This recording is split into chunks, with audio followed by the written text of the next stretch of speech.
Si vous pensez que tout va mal en Belgique, dites-vous qu'il y a toujours pire. En France, par exemple. Un petit pays qui s'est toujours moqué de nos accents et de nos longues périodes sans gouvernement et qui, comble de l'ironie, est devenu totalement ingouvernable depuis la dissolution de l'Assemblée nationale le 9 juin 2024. Attention les amis français, on se rapproche de 541 jours.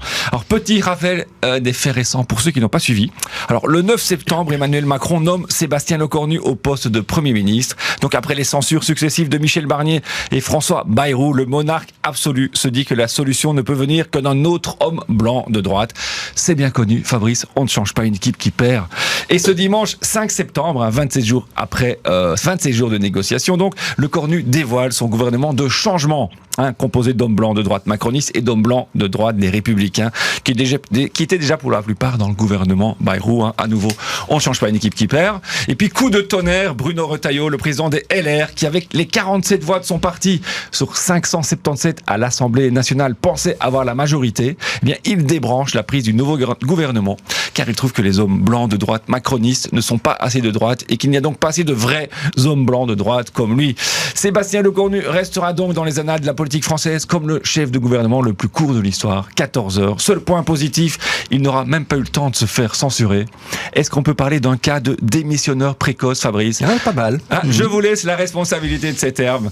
À titre comparatif, voici 3 choses qui durent plus longtemps que le gouvernement Lecornu 1. Alors, une rêve partie dans les Ardennes, un rhume ou une journée de travail d'un livreur Uber Eats. Et puis, gros rebondissement, le 10 octobre, le roi Manu Ier, dans un nouvel éclair de génie politique, renomme l'élève démissionnaire Lecornu 1 pour former un gouvernement Lecornu 2. Un vrai gouvernement de changement, cette fois, Fabrice, composé des mêmes hommes blancs de droite macronistes et de quelques hommes et femmes de la société civile pour remplacer les LR démissionnaires. Faut-il vous rappeler encore une fois que dans la Macronie, on ne change pas une équipe qui perd ? Que va-t-il à présent se passer justement chez nos charmants voisins français ? Eh bien, laissez-moi répondre à cette question en faisant un clin d'œil à notre cher confrère Thomas Gunzig.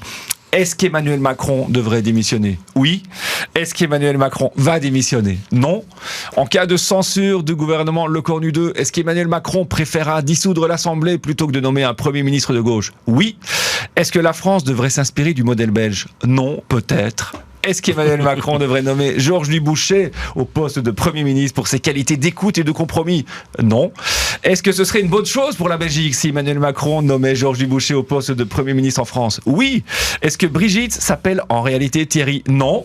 Est-ce que Sarkozy gardera ses talonnettes en prison ? Oui. Est-ce que la France aura un gouvernement de plein exercice avant la région bruxelloise ? Je ne sais pas.